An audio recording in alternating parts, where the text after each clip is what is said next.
तर मित्रांनो, आपल्या ब्लॉगमध्ये तुमचं सहर्ष स्वागत आहे. जसं मी सांगितलं होतं की डिसिप्लिन चॅलेंज आपण करणार आहे. तर डे 2 मध्ये आपण सकाळी सकाळी 5:30 वाजता उठलो. रूल नंबर 1 कंप्लीट करून रूल नंबर 2 म्हणजे आपल्याला सकाळी सकाळी फ्रेश होणं होतं पटापट. त्यानंतर रूल नंबर 3 आपण कंप्लीट केला रनिंग कंप्लीट करून वॉर्मअप कडे लक्ष दिलं. आपण वॉर्मअप केलं फास्ट मध्ये एकदम. आम्ही रूल नंबर 4 म्हणजे आज जिम तर नव्हतं पण मेडिटेशन करून घेतला.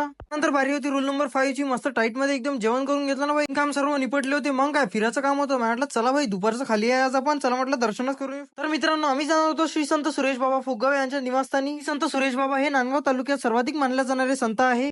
तर मित्रांनो, डेली प्रमाणे मी कोणत्याही मंदिरात जायच्या अगोदर पाय धुवून घेतले. मग काय श्री संत सुरेश बाबांचं दर्शन केलं. देवस्थानाचं मॅनेजमेंट एकदम प्रामाणिकपणे चालते इथं. आणि इथं पारायणाचा कार्यक्रम चालू होता आणि मंदिराचं पण काम चालू आहे इथं. तर मित्रांनो, समाधीचे दर्शन घेऊन आम्ही निघून गेलो दुसरीकडे. मित्रांनो, येणाऱ्या 7 तारखेला फुगगावला यात्रा आहे. तुम्ही पण या, मी पण येतो मस्त. मी आणि माझा मित्र श्रेष्ठ निघून गेलो दुसऱ्या मंदिराकडे. तिथेच एक फुगगाव समोर मंदिर होतं. पण आपल्याला आपला फॅन भेटला. त्याला बाय बाय केला. मी म्हटलं येतो रे भाई, म्हटलं चॅलेंज होतं ना मग घरी आपलं. म्हणून फिरून आपल्याला आपल्या रूलवर याच लागलं. तर मित्रांनो, रूल नंबर 6 आहे आपला अभ्यास.